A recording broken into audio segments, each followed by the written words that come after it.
اللهم صل على محمد وآل محمد.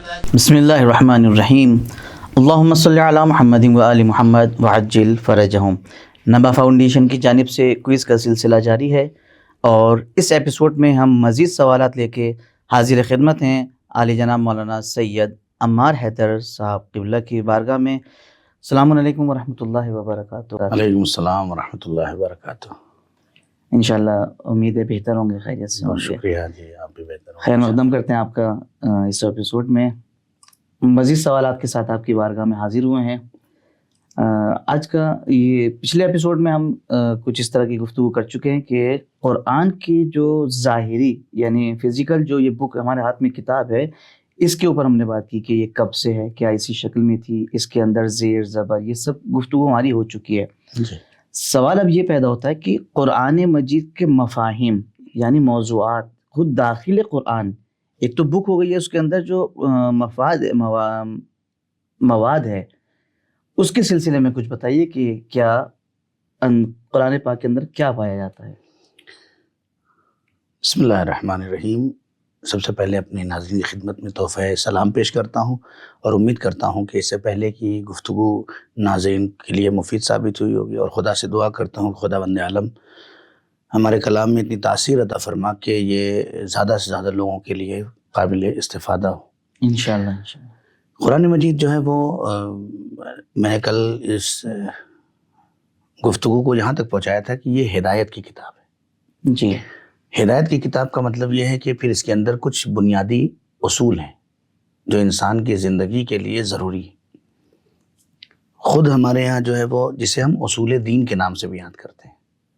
اول توحید، دوسرے عدل، تیسرے نبوت، چوتھے امامت. بچپن سے بچے کو یاد کرایا جاتا ہے، لیکن یہ ہمارے سماج اور معاشرے کی کمی ہے کہ ہم بچے کو بچپنے میں توحید سکھاتے ہیں، عدل سکھاتے ہیں، نبوت، امامت اور قیامت. یہ بڑا ہوتا یہاں تک کہ جوانی کی دہلیز سے قدم آگے بھی بڑھا دیتا ہے، وہ صرف لفظ توحید تک ہی رہ جاتا ہے، توحید کے معانی سے واقف نہیں ہو پاتا. جی، یہ ایک بہت بڑا المیہ ہے ہمارے سماج کا. آپ کسی بچے سے پوچھیں، کسی جوان سے پوچھیں اصول دین کتنے ہیں؟ 5 ہے. فوراً سنائیں گے. آپ اس سے کہیے کہ توحید کیا ہے، اب وہ چپ ہو جائے گا. یا اگر بتائے گا بھی تو ویسے توحید نہیں بتائے گا جیسا اسے بتانا چاہیے. ایک شیعہ جوان کو، ایک اہل بیت کے چاہنے والے کو جیسے توحید آنی چاہیے وہ توحید ہم تک نہیں پہنچتی ہے. اس کی وجہ کیا ہے؟ اس کی وجہ ہے کہ ہم اسی توحید کو بتا دیتے ہیں اور بچہ رٹے ہوئے ہوتا ہے، اس کو سب کو پتہ ہوتا ہے کہ بھائی اول توحید، دوسرے عدل، تیسرے نبوت، چوتھے امامت، پہنچے قیامت. اسی کنڈیشن پہ زندگی گزرتی ہے. جبکہ قرآن مجید کا اگر مطالعہ کیا جائے ناظرین تو قرآن مجید کے بنیادی اصول یہی ہیں کہ جہاں قرآن اپنے مطالب سے گفتگو کرتا ہے سب سے پہلے توحید کی گفتگو کرتا ہے. یعنی بنیادی اصول کا مطلب یہ ہے کہ بنیادی مطالب قرآنی یہ ہے کہ انسان اپنی زندگی میں سب سے پہلے جس چیز کو صحیح کرے وہ توحید کو صحیح کرے. یعنی عقیدہ توحید پہ پوری طرح سے فوکس ہو اور اس طرح سے ہو. اگر عقیدہ توحید نہیں تو قرآن کیسے سمجھے گا وہ؟ یقین قرآن تبھی آئے گا جب اسے عقیدہ توحید پختہ ہو جائے. اس کے لیے آپ قرآن کو اللہ کی کتاب کیسے مانیں گے جب تک وہ توحید کی آپ اقرار نہ کر لیں؟ جی، ورنہ قرآن ہی سمجھ میں نہیں آئے گا. تو قرآن کو قرآن سمجھنے کے لیے ہی عقیدہ توحید کی پہلے ضرورت ہے. پھر اس کے بعد عقیدہ توحید کا مطلب یہ ہے جو ہمارے بچوں کو جس وقت پڑھایا جاتا ہے، اگر اسی وقت صرف 2 جملے سمجھا دیے جائیں توحید کے سلسلے میں. ایک یہ کہ اللہ اکیلا ہے، کوئی شریک نہیں اس کا. بقیہ دنیا کی جتنی بھی مخلوقات ہیں وہ اپنی زندگی کو آگے بڑھانے کے لیے، اپنے وجود کے لیے کسی نہ کسی چیز کی محتاج ہیں. جی، لیکن صرف ایک خدا ہے جو غنی مطلق ہے، جو صمد ہے، کسی کا بھی محتاج نہیں ہے. اگر یہ بچے کے دماغ میں بٹھا دیا جائے شروع سے کہ اللہ کسی کا محتاج نہیں ہے، صرف اللہ ہے، بس اللہ ہے اپنے کام میں، کسی دوسرے کا محتاج نہیں. یہ توحید یعنی اکیلا ہے، اپنے تمام امور میں اکیلا ہے. وہ اگر کسی سے کچھ کرواتا ہے تو وہ محتاج نہیں ہے اس کا، وہ مختار ہے. ہم کرواتے ہیں کسی سے کوئی کام تو ہم محتاج ہوتے ہیں، مختار نہیں ہوتے. وہ کرواتا ہے تو مختار ہو کے کرواتا ہے، چونکہ ایک نظام اور سسٹم کو آگے بڑھانا ہے اس لیے اس سے کروا رہا ہے. درست. ورنہ وہ کن اور فیکون کا منزل پہ فائز ہے. وہ اگر اجازت کر دے، وہ حکم دے دے تو کچھ بھی ہو سکتا ہے، بالکل مشکل نہیں ہے۔ تو یہ مرحلہ ہے کہ وہ اکیلا ہے، پہلا مرحلہ۔ اور دوسرا مرحلہ یہ ہے توحید کے بارے میں اگر ہم اپنی نسل کو بتائیں کہ یہ ہے کہ خداوند عالم سب سے اوپر ہے۔ توحید یعنی خدا ہماری زندگی میں سب سے اوپر ہے۔ یہ اوپر سے مراد یہ کہنا چاہ رہا ہوں تاکہ ہم اوپر سمجھ میں ہمارے آ رہے کہ اوپر کیا ہوتا ہے، ورنہ یہ اگر ہم اصطلاح قرآنی میں جائیں گے تو وہ پوری اس کی اصطلاحیں موجود ہیں ہمارے پاس، لیکن ہم اوپر اس لیے کہہ رہے ہیں تاکہ بچے سے لے کے بڑے اور بوڑھے تک سمجھ میں آئے۔ اوپر کا مطلب کیا ہے؟ اوپر کا مطلب یہ ہم مریض ہوئے جی، ہم فوراً کہاں جاتے ہیں؟ ڈاکٹر کے پاس۔ جی، اور بہت سارے لوگ کہتے ہیں بس یہی ہمیں شفا دینے والے ہیں۔ کہتے ہیں آپ نے خدا کا درجہ کم کر دیا۔ آپ گھر سے نکلنے سے پہلے دماغ میں یہ بات رکھیے کہ خدا شفا دینے والا ہے، اس نے ڈاکٹر کو وسیلہ بنایا ہے۔ اللہ شافی، اللہ شافی، اللہ کافی، یہ دو جملہ بہت مشہور ہے، اللہ کافی، اللہ شافی۔ انسان اگر اس سسٹم پہ بھروسہ کر لے کہ سب کے اوپر خدا ہے جی تو زندگی بہت آسان ہو جائے، بہت بڑی بڑی مشکلات سے انسان کو نجات ہو جائے گی۔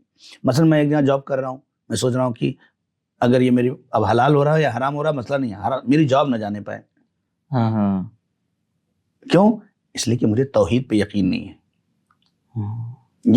یہ وسیلہ ہے، آپ کو جتنا ملنا ہے وہ آپ تک آئے گا، کوئی روک نہیں سکتا۔ دنیا کی کوئی طاقت کسی کو روک نہیں سکتی۔ جہاں خدا کو جس کو پہنچانا ہے وہ پہنچے گا۔ جناب یوسف کے بھائیوں نے جناب یوسف کہاں ڈالا تھا؟ کنویں میں ڈالا جی۔ اور جناب یوسف کہاں پہنچ گئے؟ عزیز مصر بنا دی گئے جی، تخت بادشاہت پر۔ تو لوگ کہتے ہیں کہ میرے رشتہ دار مجھے جو ہے کمزور کرنا چاہتے ہیں، میرے پڑوسی مجھے کمزور کرنا چاہتے ہیں، میرے اپنے خون مجھے جو ہے ترقی نہیں کرے۔ کوئی نہیں روک سکتا آپ کی ترقی سے، آپ کو صرف یقین خدا پہ ہونا چاہیے۔ جب آپ کا یقین خدا سے ہٹتا ہے تو خدا آپ کو آپ کے حال پہ چھوڑ دیتا ہے، پھر آپ کی ترقی رکتی ہے۔ آپ اس یقین اور اس ثبات قدمی کے ساتھ اپنی زندگی پہ رہیے کہ جو ہے وہ اللہ ہے، حق ہے تو بولیے، حرام ہے تو روکیے، حلال کی طرف نہیں بڑھتا ہے تو بڑھائیے، امر بالمعروف نہیں انل منکر۔ بہت سارے لوگ ایسے، یہ سب توحید کی کمیاں ہیں۔ اگر ہمارے معاشرے میں توحید پوری طرح سے رسوخ کر جائے وجود کے اندر انسان کی، تو یہ نہیں کہے گا کوئی انسان کہ یہ حرام کام ہو رہا ہے، مجھ سے کیا مطلب ہے۔ یعنی امر بالمعروف و نہی عن المنکر یہ توحید کا بہت ایک اہم رابطہ رکھتا ہے۔ بالکل، جتنا محکم توحید کے جتنا اوپر مضبوط ایمان آپ کا توحید پہ ہوگا اتنا اچھا اتنی شدت آپ کے امر بالمعروف اور نہی عن المنکر۔ یعنی آپ آخر مرحلے میں بھی کہیں گے کہ میں تمہارے لیے حجت تمام کر رہا ہوں۔ کون؟ امام حسین صلی اللہ علیہ وسلم۔ میں تمہارے لیے ہدایت کی حجت، کیا میں تمہارا امام نہیں تھا؟ اچھا امام نہیں تھا؟ سب کچھ تھا، لیکن میری باتوں کا اثر تم پر کیوں نہیں ہو رہا ہے؟ شکم آپ کے تمہارے شکم مال حرام سے بھرے ہوئے ہیں۔ یعنی تم نے توحید کو نہیں پہچانا، تم نے خدا پہ بھروسہ نہیں کیا کہ وہ تمہیں حلال مال بھی دے سکتا ہے۔ اگر تم نے حلال کی طرف توجہ کی ہوتی تو یہ سارے مراحل تمہارے لیے سامنے نہیں آتے جو تم غلط راستوں سے آئے ہو۔ لہذا اپنی زندگی کو توحید کے سانچے میں۔ دوسرا ہے عدل ہے۔ ہمیں عدل کا مطلب کیا ہے؟ ہمارے بچوں عدل سے، اللہ عادل ہے، اللہ عادل ہے، اللہ عادل ہی نہیں ہے، اللہ تو عادل ہے، اللہ عین عدل ہے، اللہ عین عدل ہے، اس کی صفات اور ذات دونوں ایک ہیں۔ ہمیں کیوں بتایا جا رہا ہے پھر یہ؟ اس لیے کہ ہمیں اپنی زندگیوں میں عدل لانا ہے، ہمیں اپنے گھر کے اندر عدل پہنچانا ہے، ہمیں اپنے سماج میں ہم پہلے خود اپنے نفس کے لیے عدل کریں۔ یہ کیا ہے نفس کے لیے عدل کیا کرنا ہے؟ میری ذمہ داری ہے، میں جوان ہوں، میری ذمہ داری ہے اپنے گھر کے حالات کو تبدیل کرنا۔ تبدیلی دونوں طرف سے ہے۔ ایک جوان بالغ انسان جس کے اللہ نے جس کے بازو میں قوت دی ہے، اس کے اوپر واجب ہے کہ وہ اپنے گھر کے حالت کو کیا کرے؟ تبدیل کرے اور بہتر کرے، دو صورت سے، مادی طور پہ بھی، معنوی طور پہ۔ اب میں اپنے نفس کے ساتھ ظلم کر رہا ہوں، عدل نہیں کر رہا ہوں۔ میں 8 بجے مجھے اٹھ کے جانا تھا کام پہ، میں 10 بجے تک سوتا ہوں۔ انی ظلمت نفسی فاغفر لی، انی ظلمت نفسی، یہی ہے کہ انسان کو یہ ظلم کر رہا ہے اپنے نفس پر، اپنے اہل و عیال کی نفس پہ ظلم کر رہا ہے، ان کے اوپر ظلم کر رہا ہے۔ کیوں؟ اس لیے کہ اللہ نے اسے قوت دی، طاقت دی، ہمت دی، حوصلہ دیا، سیسا پلائے ہوئے دیوار کی طرح اسے خداوند عالم دیکھنا چاہتا ہے اس جوان کو، اور یہ اتنا اسٹرگل کرے، اتنی محنت کرے کہ اپنی زندگی کو چینج کرے۔ جب یہ اپنی زندگی کو چینج نہیں کرے گا تو کہاں جائے گا؟ خرافات میں لگے گا، جب یہ اپنے زندگی کو نہیں پہچانے گا کہ خدا نے مجھے کس مقصد کے لیے خلق کیا ہے. توحید نہیں ہے نا جی. اگر توحید کے اوپر اس کے اوپر ہوتا تو عدل خود بخود ہو جاتا. عدل سب ایک دوسرے سے اٹیچ ہے, یہ سب ربط ہیں ایک دوسرے سے. تو اب یہ عدل اپنی زندگی میں نہیں لا پائے گا. کیوں نہیں؟ اب یہ رات بھر پورے موبائل میں کھیلتا رہ جائے گا. اسے فکر ہی نہیں ہے میرا بچہ بھوکا ہے, کوئی مسئلہ نہیں, میرے گھر کے حالات خراب ہیں, خراب رہنے دو, میرے مشکلات ہیں, ہونے دو. کوئی بھی ہو, ایکس وائی زیڈ جتنے بھی ہیں, یہ حالات اس لیے ہیں کہ ہمیں اللہ جناب مریم کو آسمان سے دسترخوان دیتا تھا.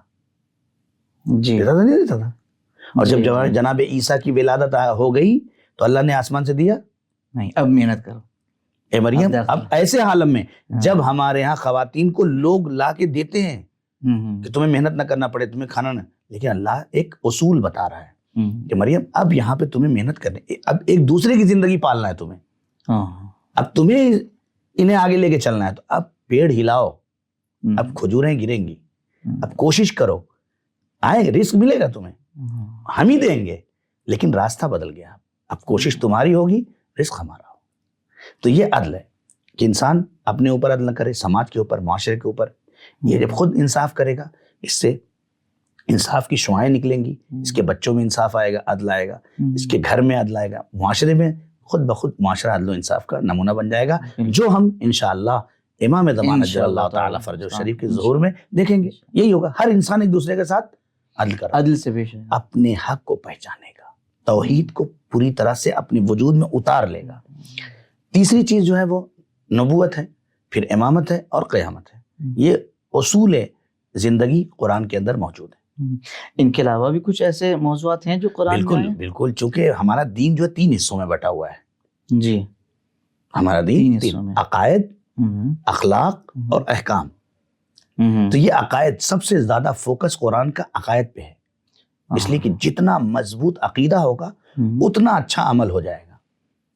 لہذا جہاں قرآن توحید, عدل, نبوت, امامت کا تذکرہ کر رہا ہے اور اپنا بنیادی اصول بنا رہا ہے, وہیں ان کچھ اصول احکامات کے ہیں, وہیں اخلاقیات کے ہیں. بہت ہو سکتا ہے کہ انسان وہ پورے قرآن کا عالم ہو, تمام حدیثوں کی کتابیں پڑھا ہو, ہزاروں کتابوں کا مطالعہ کر چکا ہو, اپنے آپ کو عالم بھی سمجھ رہا ہو, لیکن اگر اس کے اندر اخلاق نہیں پایا جاتا, ادب نہیں پایا جاتا, تو اس کا مطلب یہ ہے کہ ابھی وہ عالم نہیں ہے. عالم کا مطلب یہ ہوتا ہے جتنا لیتا جائے اس پر عمل کرتا جائے. ناظرین کی خدمت میں بھی یہ کہہ رہا ہوں کہ کوشش کریں کہ جتنا بھی ہمیں ملے ہم اس پر عمل کرنے کی کوشش کریں. اس دنیا میں سب کچھ یہی رہ جائے گا, ساتھ ہمارے اعمال جائیں گے, مال نہیں جائے گا بلکہ اعمال جائیں گے. درست. تو یہ مطالب قرآن مجید کے اندر. آپ نے ذکر کیا بیچ میں کہ احکام کا بھی ایک سلسلہ ہے, اور احکام کے سلسلے سے پھر کچھ آیت جو ہم نے دیکھی ہیں, کچھ ناسخ ہیں, کچھ منسوخ ہیں. بالکل, اس کے بارے میں آپ ذرا سا. بہت عمدہ سوال ہے, ہمارے ناظرین کی خدمت میں چلے کہ کچھ ایک اصطلاح قرآنی ہے, علوم قرآن میں ناسخ اور منسوخ آیات کا تذکرہ کیا جاتا ہے. دیکھیں یہ ایک سسٹم ہے, ہر دنیا کے ہر مذہب میں پایا جاتا ہے, ہر مکتب میں پایا جاتا ہے, ہر سسٹم میں پایا جاتا ہے. اگر مذہب سے ہٹ کے ہی بات کر لیں کہ کچھ پرانی چیزیں ہوتی ہیں جو چلتی رہتی ہیں, لیکن حالات بدلنے کے اعتبار سے نئی چیز آ جاتی ہے, اور وہ پرانی چیز کیا ہوتی ہے, ہٹا دی جاتی ہے. یہ ہر جگہ ہے.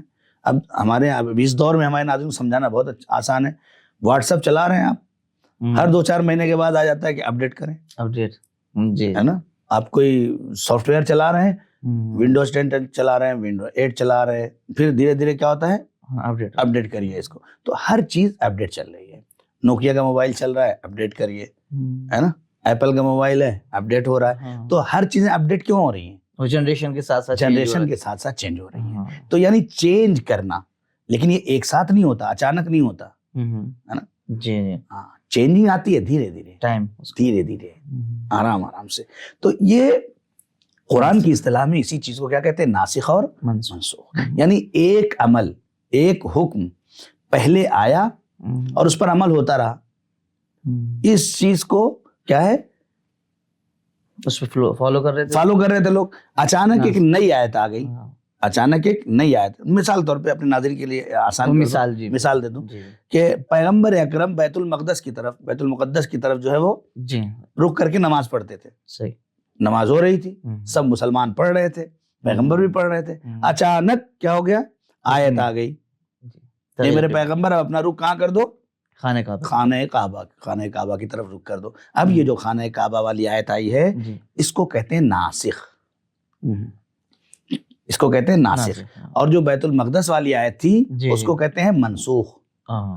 قرآن میں آیت ہے ما ننسخ من آیت او ننسها نات بخیر منها. اے میرے پیغمبر، ہم اگر کوئی حکم بدلتے ہیں تو اس کے بدلے میں یا اسی جیسا دیتے ہیں یا اس سے بہتر عطا کرتے ہیں. یہاں پہ بہتر ہی ہے کہ بیت المقدس سے کعبے کی طرف، اللہ کے گھر کی طرف جو ہے وہ ہو گیا، رخ کروایا گیا. تو اس کو کہتے ہیں ناسخ اور منسوخ، یعنی پہلے والا حکم ختم ہو جاتا ہے اور بعد والا حکم جو ہے وہ باقی رہ جاتا ہے. اس لیے اس کو کہتے ہیں ناسخ اور منسوخ. جو ختم ہوتا ہے اس کو منسوخ کہتے ہیں اور جو نیا حکم آتا ہے اس کو ناسخ کہتے ہیں. منسوخ. درست ہے. یعنی ایک چیز تھی، حکم ہوا کہ یہ کام انجام دیتے رہیے، اس کے بعد حکم آیا کہ اب اس کا وقت ہو چکا ہے، ایک ناسخ آ گئی، بریک لگا دیا اس نے. اب تک جو آپ نے کیا وہ صحیح تھا، بہتر تھا. منسوخ کا مطلب یہ ہے کہ عمل خراب ہو گیا، ہمارے حکم کے مطابق تھا، ٹھیک تھا. اب کنڈیشن یہ ہے کہ اب اس کے بعد آپ کو اب اس کے بعد آپ اس کام کو اب اس طرح سے عمل کو انجام دینا. تو یہ ناسخ اور منسوخ یہ اصطلاح تھی جس سے ہم نے استفادہ کیا. اچھا، ایک سوال اور آتا ہے کہ قرآن کے اندر محکم اور متشابہ، یہ دو اصطلاحات بہت زیادہ بیان کی جاتی ہیں، اس کے بارے میں اگر آپ ناظرین کو. بہت عمدہ سوال ہے. یہ بھی ایک اصطلاح قرآنی ہے اور علوم قرآن کی دنیا میں اس کی بہت زیادہ اہمیت ہے کہ محکم کسے کہتے ہیں اور متشابہ کسے کہتے ہیں. کچھ محکم آیات ہیں اور کچھ متشابہ آیات ہیں. تمام علوم قرآن کے علماء اس بات پہ متفق ہیں کہ محکم آیات انہیں کہا جاتا ہے جو ظاہری طور پہ اپنا واضح معنی رکھتی ہیں. اس کے اندر کوئی جسے کہا جائے کہ متشابہ نہیں ہے، اس کے اندر تشابہ نہیں پایا جاتا. معنی ایک دم صاف ستھرا ہے، ظاہر سے پتہ چل رہا ہے. مثلا کہا جائے کہ اتم الصیام، ٹھیک، یا کہا جائے کہ وآتوا الزکات، جی ہے نا، یا کہا جائے نماز کو پڑھو، اقام الصلاۃ یا اقام الصلاۃ آتا ہے.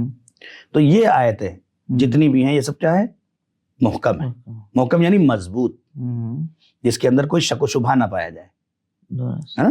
ایسی آیات کہ جس کے اندر مطالب بیان کیے جا رہے ہوں اور ظاہر آیات سے وہی مطلب سمجھا جا رہا ہو کہ جو اس کے اندر کہا جا رہا ہے اور پورا واضح اور روشن ہے. یہ کہہ سکتے ہیں کہ ہمیں تعویل کرنے کی ضرورت نہیں ہے، تعویل کرنے کی ضرورت نہیں ہے، تفسیر کرنے کی ضرورت نہیں ہے. تفسیر کے مراحل ایک باطنی ہے، ظاہر میں کوئی ضرورت نہیں ہے. ایسی روشن اور واضح آیات کہ جس سے مطالب سمجھ میں آ رہے ہوں اسے کہتے ہیں محکم.